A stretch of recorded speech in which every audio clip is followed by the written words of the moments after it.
হরি গোসাই যখন আপন লক্ষ্যে বসে বসে নাম করছে, হঠাৎ দেখছেন তার সম্মুখে একটি ব্রজবালক এসে উপস্থিত হয়েছে। দুজনেই দুজনকে দেখছে, কেউ কিন্তু কিছু বলছে না। এখন কেউই যখন কিছু বলছে না, এখন সেই ছোট্ট ছেলেটা বলে উঠলো, এই যে বলি অমন করে আমার দিকে তাকিয়ে তাকিয়ে কি দেখছো গো? তোমার জন্যই তো নিয়ে এলাম। আমার জন্য নিয়ে এসেছিস? কি এনেছিস? আরে বাবা, দুগ্ধ এনেছি, দুগ্ধ। আমার জন্য দুগ্ধ এনেছিস কেন? শোনো কথা, আনবো না। কত যে বেলা হলো, তুমি তো এখনো পর্যন্ত কিছুই খাও। হরি গোসাই মনে মনে ভাবছে, আমি যে এখনো না খেয়ে বসে আছি, ছেলেটা জানলো কেমন করে? এই ছেলে, আমি যে না খেয়ে বসে আছি তুই জানলি কেমন করে? শোনো কথা, আমি নাকি জানবো না? আরে বাবা, আমি না জানলে জানবে নাকি শুনি? আমি তো সেটাই জিজ্ঞাসা করছি, তুই জানলি কেমন করে আমি না খেয়ে বসে আছি? কি করে জানলাম? শোনো, ওই ঘাটে এই গায়ের গোপিনীরা জল নিতে এসেছিল। জল নিতে এসে ওরা তোমায় দেখলো, দেখে গিয়ে আমায় বলল, আর বলা মাত্রই আমি তোমার জন্য দুগ্ধ নিয়ে এসেছি। হরি গোসাই মনে মনে ভাবছে, গোপিনীরা আমাকে দেখে বুঝলো কি করে আমি না খেয়ে আছি? আর যদিও বা গোপিনীরা ওকে গিয়ে বললো আর বলা মাত্রই ও আমার জন্য দুগ্ধ নিয়ে এলো, তাহলে এই ছেলেটা কি ওই গোপিনীদের কেনা দাস নাকি? কত কথাই ভাবছি হরি গোসাই মনে মনে। আরে বাবা, অত কি ভাবছো বলো তো? নাও, খেয়ে নাও। তুই তো এনেছিস বাপু, কিন্তু আমি তো খাবো না। কেন খাবে না? কেন না? আমি খাবো না। কেন খাবে না? কেন না? আমি খাবো না। কেন? খাও না গো, বললাম তো আমি খাবো না। খাও না গো, বলছি তো আমি খাবো না। খাও না গো, বললাম তো আমি খাবো না, খাবো না, খাবো না। খাও না গো। আচ্ছা, কেন খাবে না? কেন খাবো না তোকে বলতে হবে? হ্যাঁ, বলতে হবে বই কি। আমি এইটুকু ছেলে তোমার জন্য এত কষ্ট করে ভাণ্ডটা বয়ে বয়ে নিয়ে এসেছি। কি ভারী, আমি কি এইটুকু ছেলে এত বড় ভাণ্ডটাকে আমি বইতে পারি? মহাজন এক পাশে দাঁড়িয়ে বলছে, হ্যাঁ গো, যিনি বাম হাতের কনিষ্ঠ আঙুলে গিরি গোবর্ধনটাকে ধারণ করেছিল, তার চাইতেও বেশি ভারী। ভগবান বলছে, আমি এইটুকু ছেলে, আমি কি এত বড় ভাণ্ড বইতে পারি? ভাববার বিষয়। হরি গোসাই বারবার খাবো না, খাবো না কেন বলছে? হরি গোসাই ভাবছে, আহা কি সুন্দর ছেলে, কি মিষ্টি মধুর ওর কণ্ঠস্বর। আমি জানি, আমি যতক্ষণ খাবো না খাবো না বলবো, ও আমার জন্য দুগ্ধ ভাণ্ডটা হাতে নিয়ে দাঁড়িয়ে থাকবে। আর যেই না আমি ওর হাত থেকে দুগ্ধ ভাণ্ডটা নিয়ে দুগ্ধগুলো পান করে ফেলবো, আমি জানি আমার খাওয়া শেষ হলে ওর এক মুহূর্ত দাঁড়াবে না, দুগ্ধ ভাণ্ডটা হাতে নিয়ে চলে যাবে। তাই যতক্ষণ আমি খাবো না, ততক্ষণ তো আমার জন্য দুগ্ধ ভাণ্ডটা হাতে নিয়ে দাঁড়িয়ে থাকবে। আমি ওকে দেখতেও পাবো আর কথাও কইতে পারবো। হরি গোসাই মনে মনে ভাবছে, আয়, আরেকটু কাছে আয়, আরেকটু কাছে আয়। এই যে বারবার ভগবান খাও না গো, খাও না গো বলছে, আর একটু একটু করে মাধবেন্দ্রপুরীর দিকে এগিয়ে যাচ্ছে। হরি গোসাই মনে মনে ভাবছে, আয়, আরেকটু কাছে আয়, আরেকটু কাছে। আমার হাতের নাগালের মধ্যে পেলেই তোকে ধরবো। হরি বল, হরি বল। আর ধরতে যদি একবার পারি, আর তোকে ছাড়বো না। এই তো ভক্তের মনের ইচ্ছা, এই তো ভক্তের মনের আকাঙ্ক্ষা। কিন্তু ভক্তের মনের যে বাসনা, ভক্তের মনের যে আকাঙ্ক্ষা, সে তো কেউ না জানুক, সে তো ভগবান জানে। যে ভক্ত ভগবানের জন্য কাঁদে, ভগবান তো তার জন্য কাঁদবে। যে ভক্ত ভগবানের জন্য কাঁদে না, ভগবান তার কথা কি মনে রাখে? ভগবান নিজে মুখে বলেছে, যে ভক্ত আমাকে ভক্তি ভরে ভালোবেসে একটি মাত্র তুলসী পত্র এক গণ্ড নয়নের জলে সিক্ত করে যে ভক্ত আমাকে ভক্তি ভরে দেয়, আমি শ্রীকৃষ্ণ, আমি যে তার কাছে শত শত জনমের মতো বিক্রয় হয়ে যাই। ভগবান আমার দাঁড়িয়ে পড়েছে।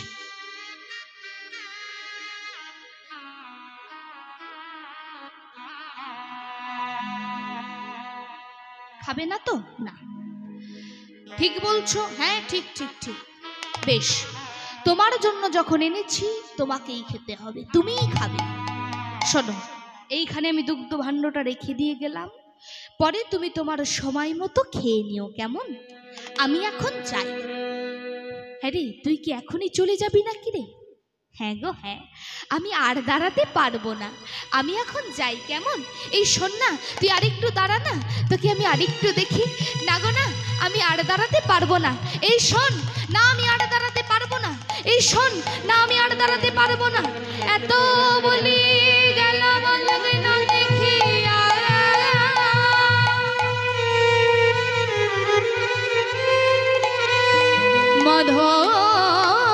মাধবপুরীর চিত্ত সে যে হইল চমৎকার, সে যে হইল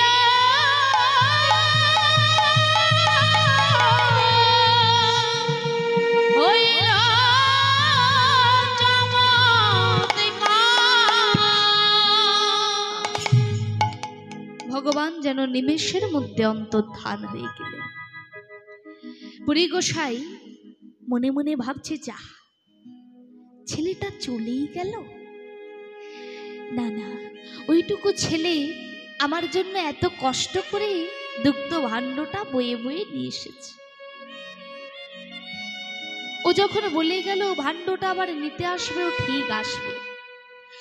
এসে যদি দেখে আমি দুগ্ধটা খাইনি, মনে বড় কষ্ট পাবে। না গো না, ওইটুকু ছেলের মনে কষ্ট দেওয়াটা আমার ঠিক উচিত হবে না, তাই খেয়েই ফেলি। তাই এই বলি যেই নামা এক চুমুক পান করেছি, কি ভালো, কি ভালো, কি মিষ্টি, কি মিষ্টি। এত দুগ্ধ পান করেছি, কিন্তু এমন দুগ্ধের স্বাদ তো কখনো পাইনি। কেমন যেন একটা সৌষ্ঠব গন্ধ। না গো না, আর বিলম্ব করাটা ঠিক হবে না। তাড়াতাড়ি দুগ্ধগুলো পান করে, দুগ্ধ ভাণ্ডটা মেজে ধুয়ে পরিষ্কার করে যে পথে ছেলেটা গেল, সেই পথের দিকে দুগ্ধ ভাণ্ডটা নিয়ে বসে আছে। কখন ছেলেটা আসবে অপেক্ষা, অপেক্ষার চেয়েও দীর্ঘ প্রতীক্ষা। ছেলেটা যে বলে গেল তো এখনো এলো না। এই অপেক্ষা করতে করতে সন্ধ্যা পেরিয়ে রাত্রি ঘনিয়ে এসেছে। পুরী গোসাই তার দু চোখ জোরে এসেছে ঘুম।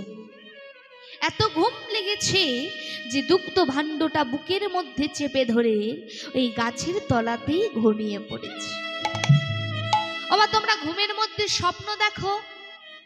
দেখো তো, পুরী গোসাইও আজ স্বপ্ন দেখছে। কি স্বপ্ন দেখছে না, স্বপ্নের মধ্যে দেখছে সেই ছোট্ট ছেলেটা ঠিক তেমন করেই দুগ্ধ ভাণ্ডটা হাতে নিয়ে ডাকছে, মাধব, মাধব।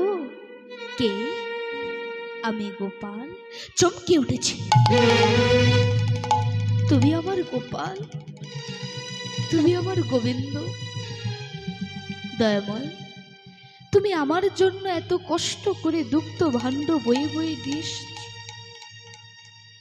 কিন্তু আমি তো তোমাকে চিনতে পারিনি দয়াময়।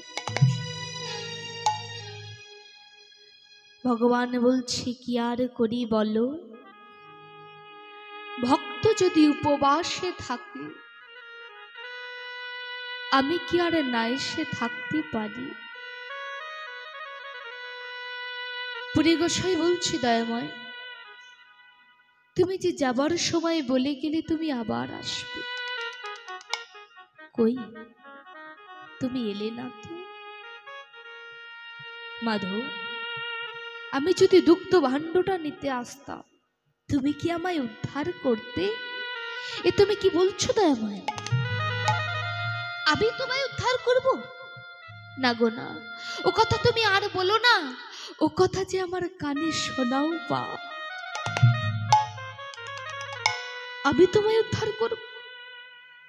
আরে বাবা, তুমি তো জগৎ উদ্ধারকারী, তুমি তো জগৎকে উদ্ধার করে বেড়াও, আর তুমি বলছো আমি তোমায় উদ্ধার করব?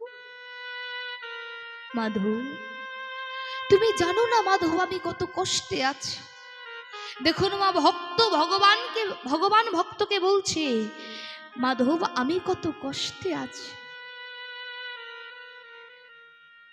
ও মা, ভগবানের তো কষ্ট হয়, ভগবানেরও দুঃখ হয়। আমাদের যদি কষ্ট হয় দুঃখ হয় আমরা কার কাছে জানাই মা? ভগবানের কাছে। কিন্তু ভগবানের মনেও দুঃখ কষ্ট আছে।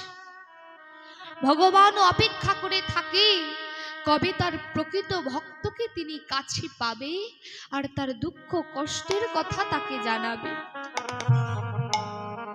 তুমি জানো না মাধব আমি কত কষ্টে আছি। কি বলছো দয়াময়? মাধব, তুমি দেখতে চাও আমি কোথায় আছি? তবে এসো আমার সঙ্গে। স্বপ্নের মধ্যে ভগবান হাতটি বাড়িয়ে দিলেন। পুরী গোসাই স্বপ্নের মধ্যে ভগবানের হাতটি ধরে বললেন চলো, কোথায় নিয়ে যাবে? ভগবান গিরি গোবর্ধনের পাশেই একটি গভীর জঙ্গল, সেই গভীর জঙ্গলের মধ্যে পুরী গোসাইকে নিয়ে এসেছে। দেখো মাধব আমি কোথায় পড়ে আছি। এখানে না আছে কোনো আচ্ছাদন, না আছে কোনো প্রাচীর।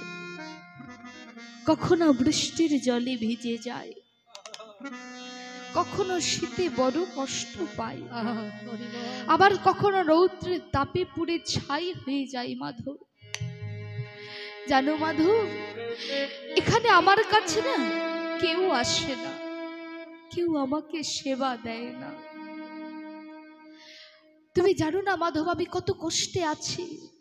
মাধব তুমি জানো না কি দয়াময়, আমি বহুদিন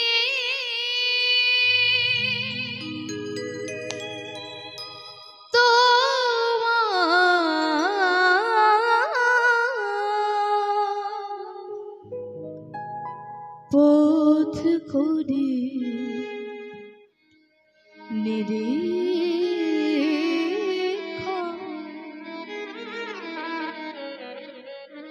কবে আসিবে মাধব আমায় করিবে সেবা? আমি বহুদিন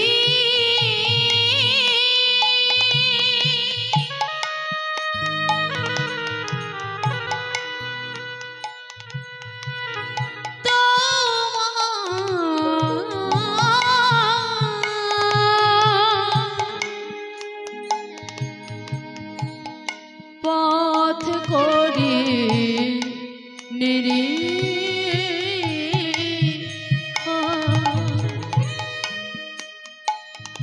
কবে আসিবে মাধব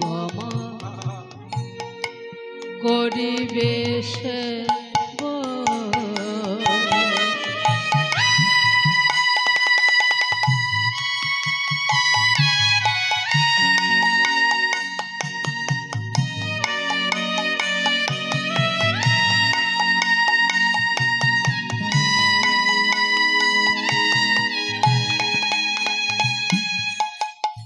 তোমার প্রেম বশে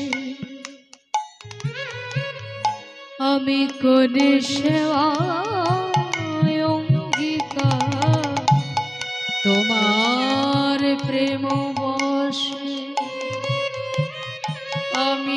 করি সেবায় অঙ্গীকার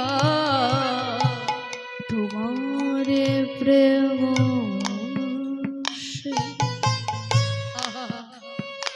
আমি করি সেবায় অঙ্গীকার তোমার প্রেম বসে আমি করি সেবায় অঙ্গীকার দর্শন দিয়া নিস্তারিব এই জগৎ সংসার তোমার প্রেম বসে আমি করি সেবায় অঙ্গীকার দর্শন দিয়া নিস্তারিব এই জগৎ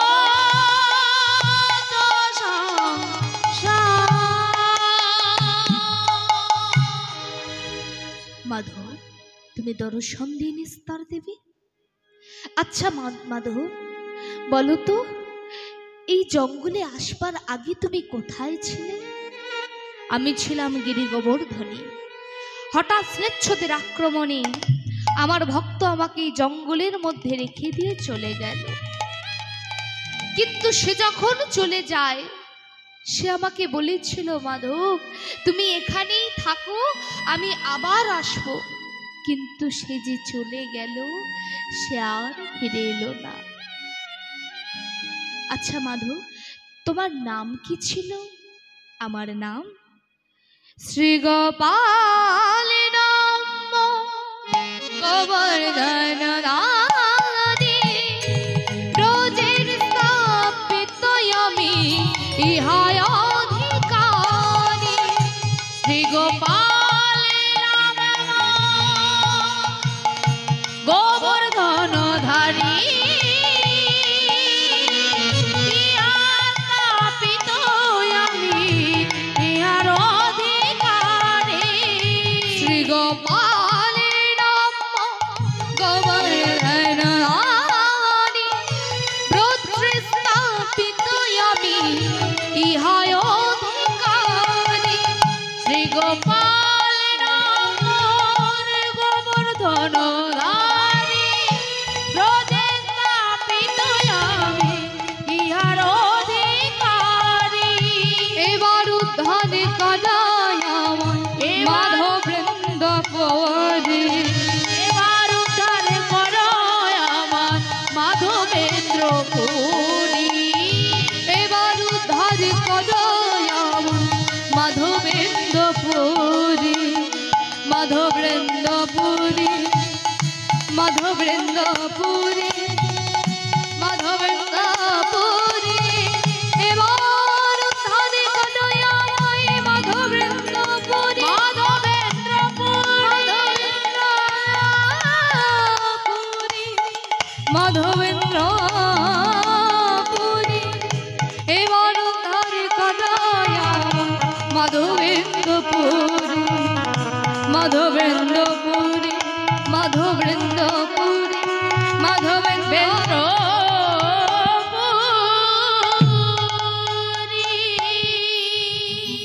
স্বপ্নটা দেখতে দেখতে ঘুমটা ভেঙে গেল।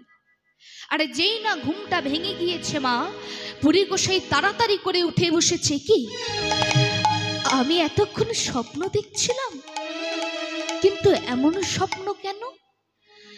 আমি তো এখনো ভালো করে বৃন্দাবনের পথঘাট চিনি না। যেই না প্রভাতটা হয়েছে মা তাড়াতাড়ি করে যমুনায় স্নান করে সেই শুদ্ধ বসনে ছুটতে ছুটতে চলেছে গ্রামের মধ্যে আর উচ্চস্বরে চলেছে আর চিৎকার করে বলতে বলতে চলেছে এই গ্রামের ঈশ্বর তোমাদের গোবর্ধন কুঞ্জে লুকাইয়া আছে চলো তাহারে